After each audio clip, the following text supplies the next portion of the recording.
할렐루야. 우리 주님을 사랑하시면 아멘 하시겠습니다.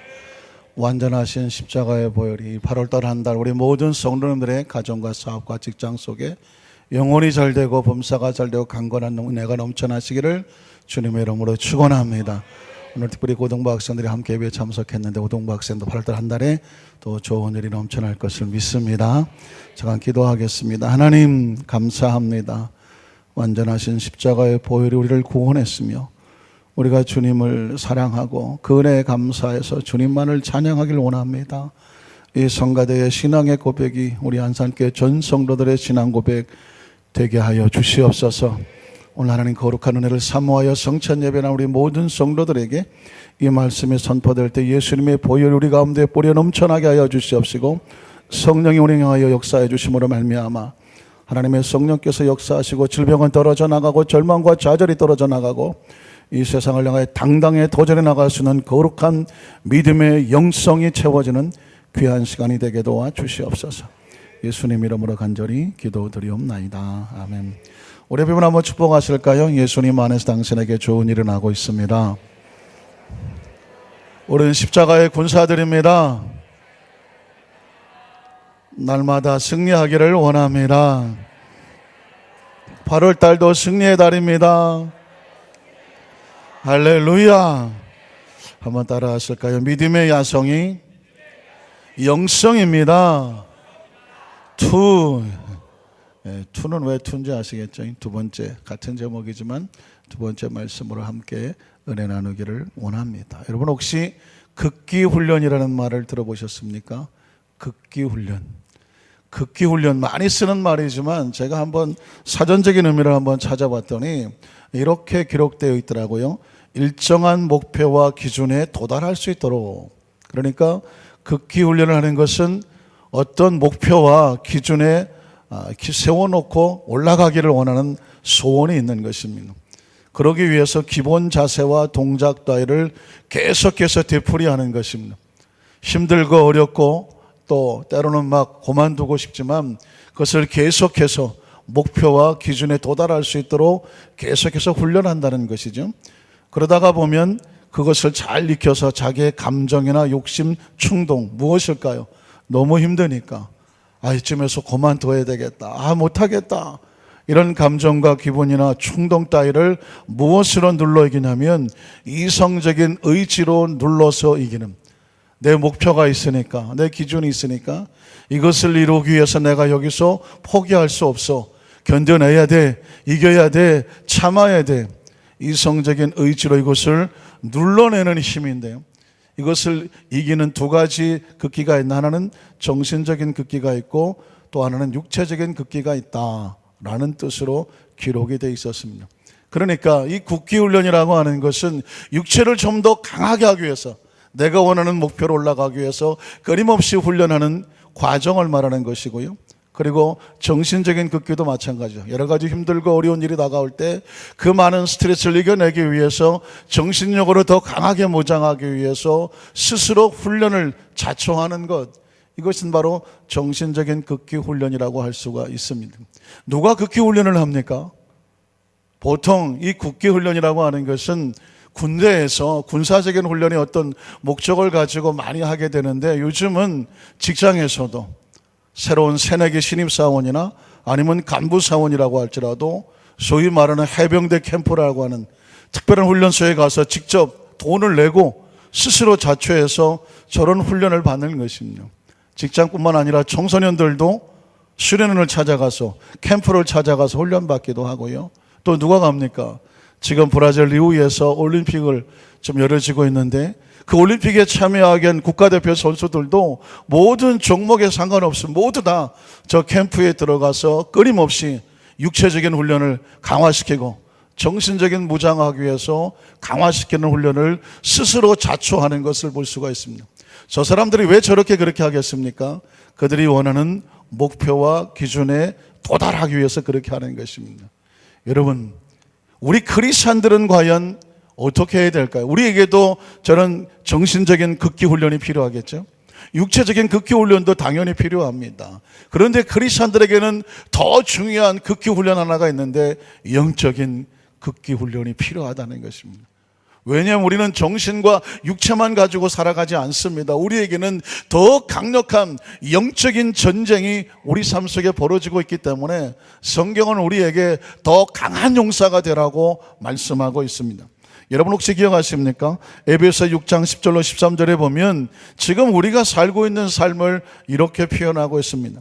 끝으로 너희가 주 안에서와 그 힘의 능력으로 어떻게 해야 된다? 강건해져야 된다.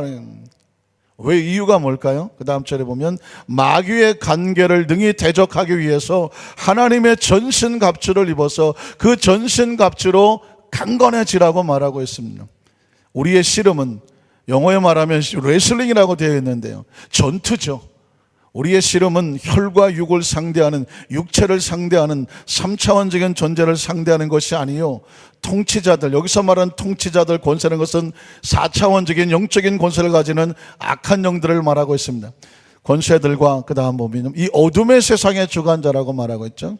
하늘에 있는 악의 영들을 상대하고 있다고 하는 것입니다. 기억하셔야 될 것은 우리는 지금 세균과 싸우는 육체적인 건강만 중요한 것이 아니라 각종 스트레스를 싸워야 되는 정신적인 건강도 중요할 뿐만 아니라 하늘에 있는 악의 영들을 상대하고 있기 때문에 강력한 영적인 무정과 강건함이 필요하다는 것입니다. 13절에 보면 그러므로 하나님의 전신갑주를 취하라. 이는 악한 날에 너희가 능히 대적해서 싸워서 어떻게 될까요? 그것을 이기고 모든 일을 행한 후에 단단하게 서기 위함이라. 이렇게 성경은 우리에게 말씀하고 있습니다. 뿐만 아니라 베드로전서 5장 8절로 10절에 보면 베드로 사도가 이렇게 말씀하는 거죠. 근신하라 깨어라. 이 근신하라 깨어라가 굉장히 중요한 건데요, 이 의미는 뭐냐면 옆에 있는 사람 허벅지를 한번 꼬집을 수 있으면 꼬집으면 좋은데, 이 근신하라 깨어라는 뭐냐면 꼬집어라는 겁니다. 정신줄 놓고 있을 때 누가 여 허벅지를 확 꼬집으면 어떨까요? 아이고 아프다 하지 않겠습니까? 정신이 번쩍 나지 않겠습니까? 그런 상태를 바로 근신하고 깨어있으라는 것입니다. 이유는 뭘까요? 너희 대적 마귀가 오는 사자같이 돌아다니며 삼킬 자를 찾고 있다는 것입니다. 그러니 어떻게 하라고요? 너희의 믿음을 또 굳건하게, 여기서 말하는 것도 강하게 하라는 것입니다. 강건하게 하라는 것입니다. 굳건하게 해서 그를 어떻게 해야 됩니까? 싸워서 물리쳐라는 것입니다. 대적하라고 말하고 있습니다. 이는 세상에 있는 너희 형제들도 동일한 고난, 이 세상에 있는 모든 크리스찬들은 이런 치열한 영적 전쟁 속에 우리가 있다라는 것을 말하고 있습니다. 그래서 그 다음 절에 보면 모든 은혜의 하나님 곧 그리스도 안에서 너희를 부르사 자기 영원한 영광에 들어가게 하신 이가 잠깐 고난을 당한 너희를 친히 온전하게 하시며 굳건하게 하시며 강하게 하시며 터를 견고하게 하실 것이다. 믿음의 영적 전쟁에 승리하여서 그리스도께서 원하시는 것은 더 강하고 담대해지고 굳건해지고 견고해지라고 말씀하고 있는 것입니다. 그렇다고 한다면 지난주에 있어서 과연 이런 담대한 영성은 무엇일까? 믿음의 야성이 바로 영성입니다 라는 제목으로 말씀의 은혜를 한 번 더 나누기 원하는 것입니다. 우린 첫 번째로 하나님께서 자신의 백성들을 더 강하고 담대하게 견고해지도록 훈련시키신 하나님, 그런 하나님의 모습을 우리는 발견하게 됩니다. 한번 따라 하실까요? 하나님 아버지께서는 자기 백성들이 더 강한 존재가 되도록 무엇 하시는 분? 훈련시키시는 분이다 라는 것을 알 수 있습니다. 여러분, 지난주에 믿음의 조상들을 하나님께서 강력한 믿음의 야성으로 무장을 시켰다는 걸 기억하십니까? 창세기 12장에 하나님께서 아브라함을 부르셨습니다. 아무것도 모르는, 세상에 우상 숭배하던 그 아브라함을 선택을 하셨습니다. 그리고 내가 본토 친척 아비집 이제껏 의지하던 거 다 던져놓고 이제부터는 내가 내게 지시하는 곳으로 가라고 명령하셨습니다. 어쩌면 아브라함은 하나님 말씀을 듣고, 야, 저 푸른 초원위에 그림 같은 집을 짓고 하나님이 가라고 했으니까 그런 낭만적인 좋은 곳이 있을 거라고 생각했을지 모릅니다. 그런데 막상 가보니까 그 땅은 어떤 땅이었습니까? 기근과 황량한 땅이었습니다. 우리는 여기서 굉장히 중요한 메시지를 하나 발견하게 됩니다. 하나님께서 가라고, 하나님 믿고 의지하라고 해서 갔는데 가보니까 기근이 있고 황량한 것입니다. 사람이 도울 수 있는 길은 아무것도 없는 것입니다. 그래서 아브라함은 돌아섰던 것이었습니다. 그런데 하나님께서 왜 아브라함을 그런 곳으로 보내셨을까요? 하나님의 의도는 무엇이었을까요? 우리는 여기서 굉장히 중요한 메시지를 얻어야 되는데, 하나님의 사람은 그 힘들고 어려운 문제를 만났을 때에 도망치지 말라는 것입니다. 그 문제를 하나님과 함께 그 기근의 현장에서 축복의 땅으로 변화시켜놔요. 우리가 볼 때는 기근의 땅인데 아무것도 없어 보이는데, 힘들어 보이는데, 눈물 나는 것 같은데, 하나님께서는 바로 자기 백성을 거기에 보내셔서 거기서 하나님과 함께 멋지고 아름다운 작품을 만들어내시기를 원하시는 것입니다. 그리고 우리로 하여금 이렇게 깨닫게 하시는 것이죠. 이 기근의 땅에서도 하나님이 함께 하시니 축복의 땅이 되는구나. 하나님은 바로 이 아브라함을 그 훈련을 시키기를 원하셨다는 것입니다. 어떻게 하느냐고요? 하나님께서 만나셨다는 백성들은 전부 다 힘들고 어려운 상황 속이지만 하나님께서 어떻게 만들어 가신지를 보여주셔서 하나님을 알게 하셨기 때문입니다. 이삭도 자기 아버지와 함께 그런 훈련을 받았고 믿음의 조상이 되었고, 야곱도 하시는 것처럼 형에게 팥죽 한 그릇에, 그렇죠, 그 장자권을 얻었습니다. 장자권만 받으면, 그 아버지의 축복의 꽃만 받으면 갑자기 막 떼돈이 생기고, 갑자기 막 큰 집이 생기고, 갑자기 무슨 막 일이 확 풀리는 줄 알았을 것인지 모릅니다. 그러나 그 장자권을 받았던 야곱에게 그런 일이 벌어진 것은 아니었습니다. 오히려 에서가 죽이려고 했기 때문에 그 정든 집을 떠나서 낯선 곳에 가서 20년 동안을 연단과 훈련을 받았습니다. 어쩌면 야곱은 마음속에 하나님의 축복을 받았는데 왜 나한테 이런 일이 벌어졌을까? 그의 마음속에 한간 의구심이 들었을지도 모릅니다.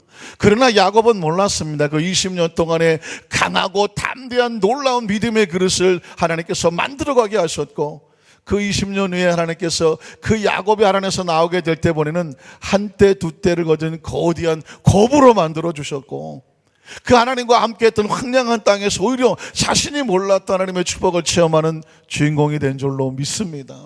하나님께서 원하시는 것은요, 갑자기 떼돈이 들어오는 게 아니에요.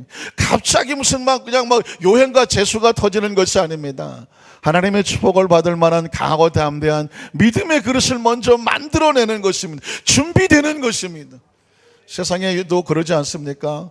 큰 돈을 벌었던 그 부모가 세상을 떠나면서 그 유산을 자식에게 그대로 그냥 넘겨주면 그 자식이 잘 되는 것보다는 그 물질 때문에도 힘들고 어려워진 일이 많습니다. 그래서 미국의 많은 그 부자들은 그 자신이 가지고 있는 많은 유산을 남길 때 사회 환원을 하면서 자기 자식들에게는 꿈을 이룰 수 있도록 공부하고 나아가서는 가장 적은 양만 남겨줍니다. 그것은 뭐냐면 그것이 자식을 위하는 것이다라고 하면, 갑자기 주어지는 유행과 재수가 오히려 그 사람의 앞길을 막을 수가 있습니다. 하나님께서 하나님 백성들을 그렇게 갑자기 그냥 요행과 재수로 채우는 그런 하나님이 아니셨습니다. 자기 백성의 축복을 받을 만한 믿음의 그릇을 뭐 하시는 분이시다? 키우고 훈련시키시고 준비시키는 분입니다. 이스라엘 백성들을 출애굽에서 애굽에서 건져내서 가나안 땅으로 가게 하실 때도 하나님은 갑자기 들어다가 가나안 땅에 털거덕 갖다 놓지 않았습니다. 왜 그랬을까요? 이스라엘 백성이 애굽에 있었을 때는 무려 400년 동안 노예 생활을 했습니다. 주인이 시키는 대로 그냥 눈치껏 그냥 적당히 살며 살았습니다. 그렇게 노예 근성을 가지고 400년을 살았는데, 하나님께서 애굽에서 그 집어내다가 가나안 땅에 갖다 놓으면 어떻게 살까요? 똑같이 삽니다. 뭐가 달라져야 되겠습니까? 의식과 사고가 달라져야, 노예 근성이 끊어져 내려야, 하나님 백성인 것을 정확히 알아야 가나안 땅에 갖다 놓으면 어떤 나라를 만드냐면 하나님의 나라를 만들게 되는 줄로 믿습니다. 그래서 출애굽을 했던 이스라엘 백성이 가나안 땅에 가기까지 광야를 지나가는데, 그 광야를 지나면서 그들이 배운 것은 무엇인가? 그들이 훈련받은 것은 무엇인가? 하나님이 누구냐였었습니다. 여러분 혹시 기억하십니까? 이스라엘 백성이 애굽에서 나와서 제일 먼저 만났던 어려움은 바로 홍해수를 지나는 것이었습니다. 출애굽기 14장 26절로 31절에 보면 홍해수를 왜 하나님이 걷게 하셨을까? 홍해수를 통과한 다음에 이스라엘 백성들이 이런 고백을 합니다. 야훼께서 모세에게 이르실 때 내 손을 바다 위로 내밀어 물이 애굽 사람들과 그들의 병거들과 마병들 위에 다시 흐르게 하라 하신, 무슨 장면인지 아시겠죠? 홍해수가 갈라지고 이스라엘 백성은 건너고 애굽의 군사들이 들어왔을 때 하나님께서 다시 홍해수가 다시 하나 되게 만드는 마지막 장면입니다. 모세가 그 손을 바다 위로 내밀매 새벽이 되어 바다의 힘이 회복이 된지라. 애굽 사람들이 물을 거슬러 도망하나 야훼께서 애굽 사람들을 바다 가운데 엎으시니 물이 다시 흘러 병거들과 기병들을 덮되 그들의 뒤를 따라 바다에 들어간 바로의 군대들을 다 덮으니 하나도 남지 아니하였더라. 자, 이스라엘 백성 어떤 반응을 보일까요? 그러나 이스라엘 자손은 바다 가운데를 육지로 행하였고, 기억하십니까? 이스라엘 백성들은 바다 가운데를 육지로 행하였고 불이 좌우에 벽이 되었더라. 그날에 야훼께서 이같이 이스라엘을 애굽 사람 손에서 구원하심에 이스라엘이 바닷가에서 애굽 사람들이 죽어 있는 것을 그 두 눈으로 보았더라. 그 다음에 보면 이스라엘이 야훼께서 애굽 사람들이 행하신 그 큰 능력을 보았으므로 백성이 야훼를 경외하며 야훼와 그의 종 모세를 어떻게 했더라? 믿었더라. 홍해수를 건너는 것은 그냥 기적이 아닙니다. 이스라엘 백성에게 레슨을 시키는 것입니다. 광야를 지나가면서 하나님이 어떤 분이시다? 당장 앞뒤가 막혀서 힘들어 보여도 하나님의 백성들에게는 이미 수백 년, 수천 년부터 그 홍해수 바닥에 무엇을? 고속도로를 준비해 놓고 계셨습니다. 이스라엘 백성들에는 보이지 않았지만 하나님이 백성들의 애굽에서는 앞으로 너희 앞길에 좌우가 막힌다고 할지도 두려워하거나 절망하지 말아라. 하나님은 이미 너희가 지나갈 길을 바닷속에서라도 뭐 하시는 하나님? 예비해 놓으시는 하나님. 믿으십니까? 그래서 하나님의 이름을 야훼 이레라고 하는 것입니다. 예수님을 구주로 믿으시면 아멘 하시기 바랍니다. 하나님을 아버지로 믿으시면 아멘 하시길 바랍니다. 우리 앞길도 홍해수처럼 앞길가 막힐 때가 있을 거예요. 아니 그동안 수도 없이 겪었고 앞으로도 우리의 삶 가운데 홍해수같이 앞뒤가 막힐 때가 있을런지도 몰라요. 아니 있겠죠. 그러나 하나님의 사람들은 두려워하지 말아라. 절망하지 말아라. 우린 눈에는 보이지 않지만 귀에는 들리지 않지만 손엔 잡히지 않지만 홍해수를 통과하는 과정을 통해서 그 밑바닥에 이미 우리를 위해서 예비된 고속도로가 마른 땅처럼 지나는 그 길이 예비되어 있다는 것입니다. 오늘 저와 여러분의 삶의 현장 가운데 혹시라도 하나님 내 앞길은 지금 막혀 있습니다. 앞뒤가 보이지 않습니다. 큰일 났습니다. 라고 혹시 생각하십니까? 오늘 이스라엘 백성의 보이신 하나님의 이름을 기억하십시오. 야훼 이레, 우리를 위해 홍해수 바닥에 도를 이미 예비하신 하나님이십니다. 여러분 출애기 17장 11절로 16절에 보면 이스라엘 백성이 홍해수를 건넜습니다. 그런데 또 아말렉 족속을 만납니다. 산 넘어 선이라고, 이건 전쟁만 일삼는 그런 부족을 만났으니 꼼짝없이 죽을 것 같았습니다. 그런데 여러분 기억하십니까? 하나님 백성들에게는요, 문제를 만나면 문제는 걸림돌이 아니라 디딤돌이다. 한번 따라 하실까요? 하나님 백성들은 문제를 만났지만 그 문제는 걸림돌이 아니에요, 디딤돌입니다. 하나님 백성이 광야를 지나가면서 만나는 모든 문제는 걸려 넘어지라는 것이 아닙니다. 그것을 딛고 하나님을 더 경험하라는 것입니다.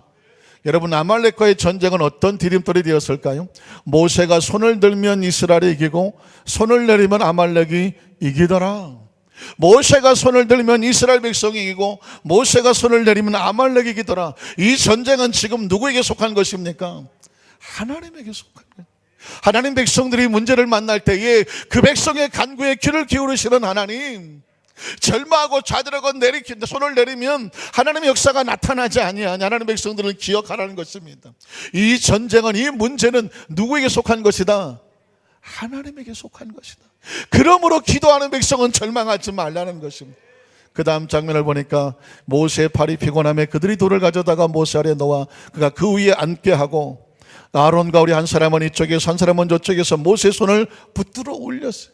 우리의 공동체 안에 기도하다가 넘어지고 쓰러지고 힘들고 어려운 문제를 만나거든 혼자 내비두지 말라는, 같이 더불어 손잡아 중보 기도해 주라는 것입니다. 여러분 어떠십니까? 우리는 하나님 안에서의 운명의 공동체입니다. 누가 힘들고 어려워지면 낙심하고 쓰러져 있으면 아예 내일이 아닌데가 아닙니다. 모세가 지쳐서 손을 내려지니까 아론과 홀이 같이 손을 올려줬다고 말하고 있습니다. 우린 서로에게 아론과 홀이 되어 주어야 될 줄로 믿습니다. 모세의 손을 붙들어 올렸더니 어떤 일이 벌어졌습니까? 그 손에 해가 지도록 내려오지 아니한지라 여호수아가 칼날로 아말렉과 그 백성을 쳐서 무찌르니라. 야훼께서 모세에게 이르시되 이것을 책에 기록하여 기념하게 하고 여호수아의 귀에 외워 들려라. 이 아말렉과의 전쟁도 이스라엘 백성들은 레슨이었어요.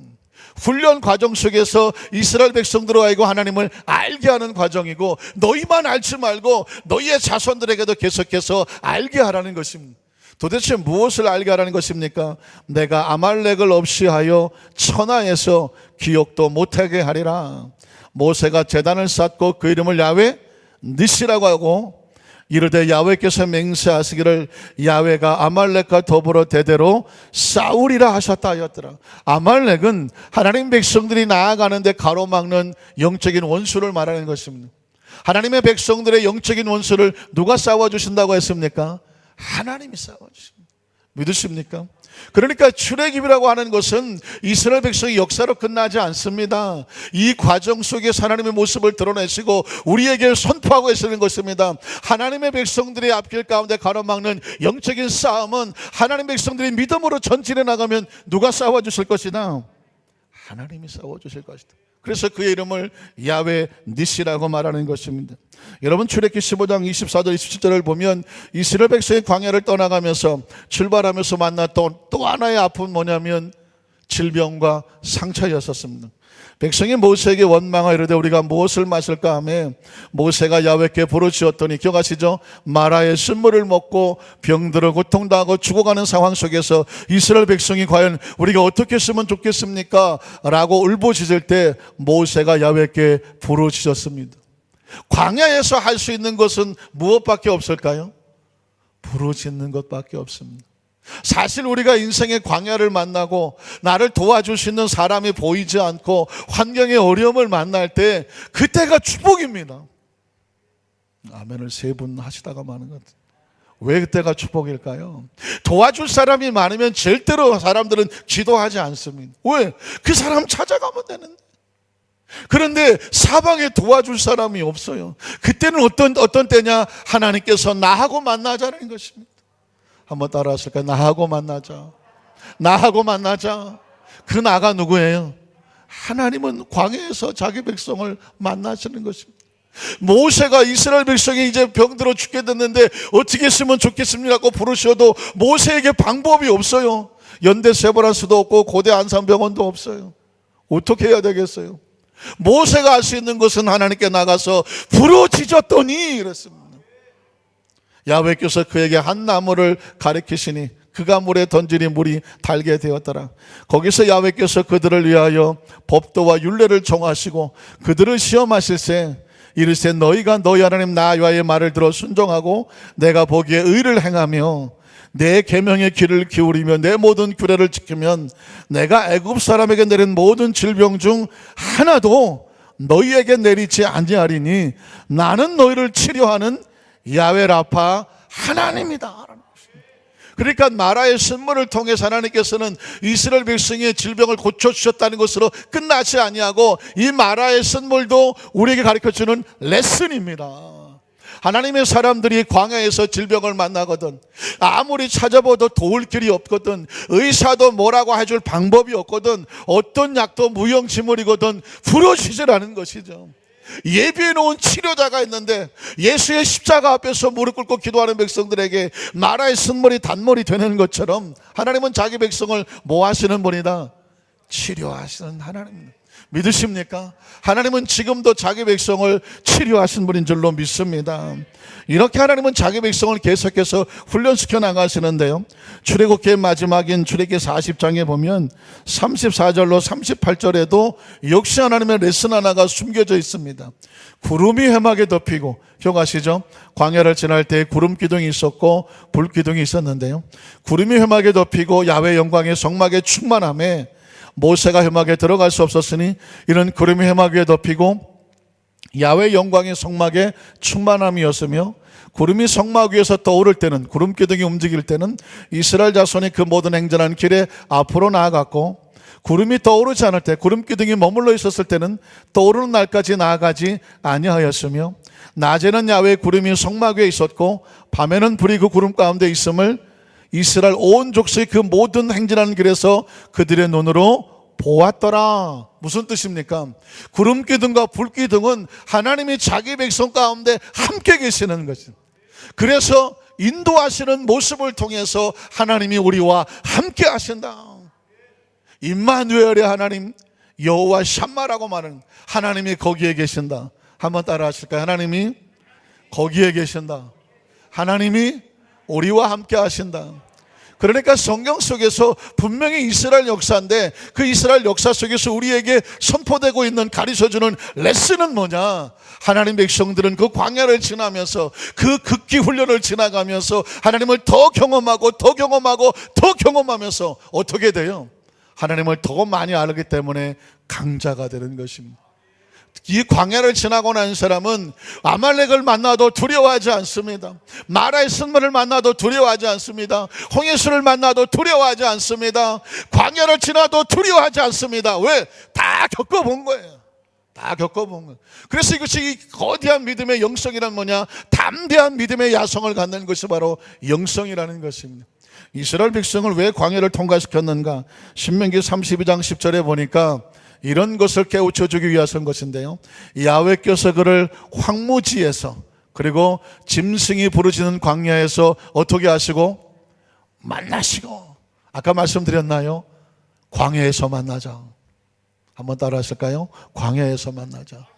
하나님은 자기 백성을 황무지에서 만나고 짐승이 부르짖는 광야에서 만나시고 그 다음에 어떻게 거기서 뭐 해주시며 호의해 주시며 호의해 주시며 또 어떻게 해주시며 보호해 주시며 어떻게 지켜주시며 자기 눈동자같이 지켜주셨습니다. 그러니까 하나님은 자기 백성을 광야에서 만나고 황무지에서 만나는 것 같지만 홀로 두지 아니하시고 호의하시고 지켜주시고, 믿으십니까? 눈동자같이 보호하신다고 말씀했습니다. 그러니까 사랑하는 성도 여러분, 우리가 어디서 사느냐가 중요하지 않아요. 지금 어떤 환경에 있느냐가 중요하지 않아요. 내가 지금 어떤 실패를 많이 했나가 중요하지 않다니까요. 중요한 것은 이 과정 속에서, 이 어려움 속에서 내가 경험하고 체험하고 믿는 하나님을 발견하는 것이 중요해요. 그분이 나를 홀로 두지 아니하신다. 광야에서 호위하신다. 나를 보호하신다. 자기 눈동자처럼 지켜주신다. 이런 거대한 하나님을 아는 사람을 세상이 어떻게 건드릴 수가 있겠습니까? 하나님께서는 그래서 신명기 32장 11절로 12절에 보면 자기 백성을 훈련시키는 것을 마치 독수리가 자기의 보금자리를 어지럽게 하며 자기 새끼 위에 너풀거리며 그의 날개를 펴서 새끼를 받으며, 어떻게 날개를 펴 새끼를 받습니까? 새끼를 보금자리에서 집어 던지죠. 뭐 할 때가 됐으니까? 나를 때가 됐으니까. 항상 새끼라고 해서 그 보금자리에서 애미가 갖다 주는 그 죽은 그 먹이만 먹는 게 아니거든. 독수리도 때가 되면 날개를 펴고 날아야 되죠. 거대한 야성을 가지고 세상을 정복하고 나가야 되거든요. 아무리 새끼를 사랑한다고 애미가 죽을 때까지 먹이만 갖다 주면 그 새끼는, 말이 좀 이상하지만 그 새끼는 평생 못 날르고 그 보금자리에서 늙어 죽을 때까지 그 새끼는 못 나른다니까요. 하나님께서 너는 그런 새끼 되지 말아요. 뭐 해라? 때가 되면 두 날개 펴고 그 믿음의 야성을 가지고 날라서 그 여러 가지 어려운 문제, 장애물들 뛰어넘어서 잡아먹어가면서 그 주어진 능력을 마음껏 펼치며 살라는. 그래서 독수리는 자기 새끼를 집어 던져서 나를 때까지 홀로 두지 아니하고 받아주죠. 왜냐하면 그 새끼가 처음 떨어질 때는 광야 같지 않겠습니까? 황무지 같지 않겠습니까? 이 엄미가 나를 미쳤나? 나를 왜 집어 던지나? 왜 이 광야에 집어 던지나? 갑자기 나를 보금자리에 집어 던지나? 왜 나를 홀로 두나? 얼마나 절망하고 좌절하고 그 마음에 눈물 나고 두려웠겠습니까? 그러나 홀로 두지 않아요. 그 어미는 새끼를 받아주며, 다른 말로 말하면 보호해주며, 자기 눈동자같이 지켜주며, 그의 날개 위에 그것을 없는 것 같이 야훼께서 홀로 그를 인도하셨고 그와 함께한 다른 신이 없었습니다. 하나님은 자기 백성을 그래서 그렇게 독수리가 자기 새끼를 훈련시키는 것처럼, 강한 독수리가 되게 만드는 것처럼, 하나님은 자기 백성이 아무리 실패하고 넘어지고 낙심하고 좌절하고 훈련한 것 같지만 마침내 강한 용사가 되기를 하나님께서는 원하시는 것입니다. 믿으십니까? 저는 어제 EBS 방송국에서 한 26살 먹은 한 해 매출을 100억을 올리는 한 CEO가, 젊은 CEO가 16살 먹은 고등학생들을 놓고, 전북 부안에 있는 고등학생들을 놓고 꿈을 포기하지 마라, 이런 강의라는 것을 제가 듣게 되었습니다. 26살짜리가 16살을 놓고 강의를 하더라고요. 도대체 무슨 강의를 하나 그랬더니 26 먹은 김지인이라고 하는 최초로 시각장애인들을 글을 읽을 수 있는 스마트워치를 만들었더라고요. 그래서 26살이에요. 아직 총각이에요. 16살을 놓고 꿈은 이루어진다, 꿈을 포기하지 말라고 강의를 하더라고요. 26살이면 우리 아들하고 똑같은데 한 해 매출을 100억이나 올리면서 우리 자식은 뭐 하는 거지? 그냥 막 갑자기 확 비교가 되더라고요. 근데 이 친구가 무슨 어떤 그 강의를 하나 가만히 들어봤더니 어렸을 때 꿈은 축구 선수였다고 합니다. 그런데 전국 대회를 나가보니까 자기 실력이 이게 아니다 싶어서 꿈을 접었다는 것이죠. 두 번째 꿈은 사관학교를 가는 건데, 소위 말하는 자기는 수포자라고 들어보셨나요? 수학을 포기한 사람, 수학이 안 돼서 사관학교도 못 갔다는 것입니다. 마지막 남은 꿈이 하나가 있는데 사업가가 되는 것입니다. 사업가가 되어서 세상에 선한 영향을 끼치면서 세상을 바꿔보고 싶다, 스티브 잡스처럼 세상을 좀 바꿔보고 싶다, 그런 꿈을 가지고 마지막 사업가의 꿈을 가졌다는 것입니다. 아버지를 설득해서 시애틀에 유학을 가고, 그 유학을 가서 자기의 꿈을 이뤄보려고 열심히 하다가 그만 다 실패해 버렸습니다. 이제는 학자금도 다 떨어지고 한국에 돌아와야 될까 어릴 때 누가 교회로 인도를 했습니다. 그래서 교회에 가서 하나님 앞에 기도하는 가운데 보이지 않았던 것이 보이게 됐는데, 교회를 갔더니 어떤 시각장애인이 성경책을 가지고 왔는데 점자 성경책인 것입니다. 점자 성경책을 가져왔는데 이렇게 두껍더라는 것입니다. 그때 처음 알게 됐는데, 우리는 성경책 하나가 이 정도밖에 안 됐지만 한 권이 이렇게 두꺼운데 알고 보니까 그 한 권도 성경 전체가 아니었습니다. 성경 전체를 점자책으로 만약에 바꿔놓으면 이 정도고 22권이 된다는 것입니다. 그때 처음 시각장애인들이 성경을 읽기가 얼마나 힘든지를 알게 되었고, 그때 주신 하나님의 아이디어가 하나가 뭐냐면, 저 시각장애인들에게 쉽게 글을 읽을 수 있는 그런 기계를 만들 수 없을까? 계속해서 꿈을 꾸면서 계속 그것을 발전시켜 나갔다는 겁니다. 여러 가지 많은 우여곡절이 있었지만 드디어 그것을 개발했습니다. 그리고 그것이 한 해 매출을 100억을 올리는 그런 어떤 큰 사업가로 성공하게 돼서 그 아이들에게, 고등학생들에게 강의를 하게 되는데, 중요한 포인트 하나가 뭐냐면 그 CEO가 이렇게 말하더라고요. 여러분들의 삶 가운데 많은 실패를 겪을 것입니다. 나도 수도 없이 꿈을 접었었습니다. 그러나 그 버려진 꿈, 실패한 꿈, 잊어버리던 꿈은 절대로 없어지는 것이 아니었더라.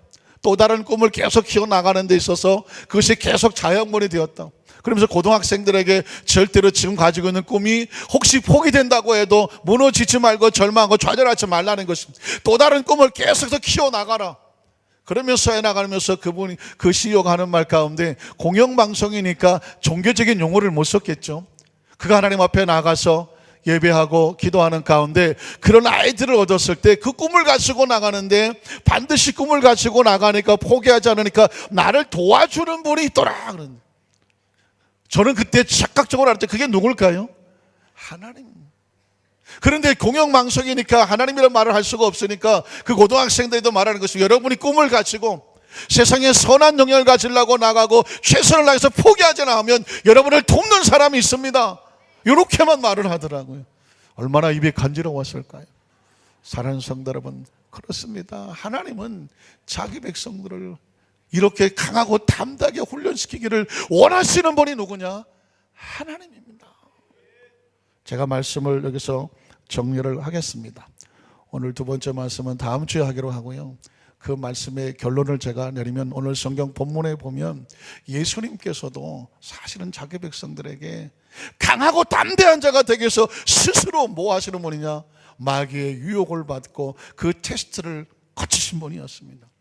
하나님의 사람들은 이 세상에 나약하고 쓰러진 자가 되기를 원하지 않습니다. 왜냐하면 여러분, 정말 이 말씀을 가장 갈망했다고 하면 베드로가 아닐까, 이런 생각을 해봅니다. 왜냐하면 베드로는 수없이 무너진 사람 아닙니까?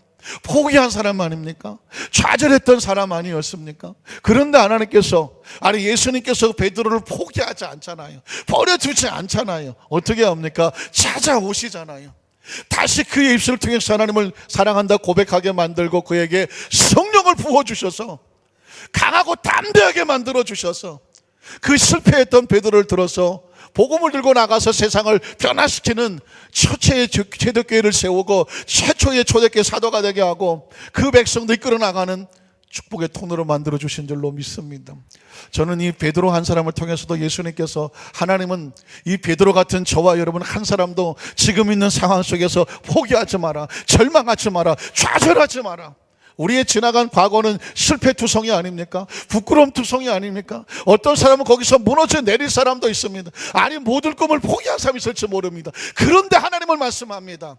지나간 과거의 실패와 좌절 때문에 좌절하고 낙심하지 마라. 현실의 벽에 부딪혀고 쓰러지지 마라. 하나님은 자기 백성이 약하기를 원하지 않는다. 다시 일어서기를 원한다. 담대하기를 원한다. 도전하기를 원한다. 그리고 실패했던 베드로를 들어서 하나님께서 그 위대한 사도가 되게 하시는 것처럼 저와 여러분 한 사람을 통하여서 하나님 백성이 되기를, 하나님 축복의 통로가 되기를 원하시는 줄로 믿습니다. 강하고 담대하십시오. 하나님께서 절망하지 않는 이상 우린 절망할 이유가 없고, 하나님께서 끝이라고 결론 내리지 않는 이상 우리 인생은 아직 끝난 것이 아닙니다. 이제까지 아프고 힘들었던 모든 삶의 문제 가운데 이 모든 것을 딛고 일어서서 마치 독수리 새끼가 다시 한번 도전해서 날개를 펴고 창공을 올라가는 것처럼 믿음의 승리자가 되시기를 주님의 이름으로 축원합니다.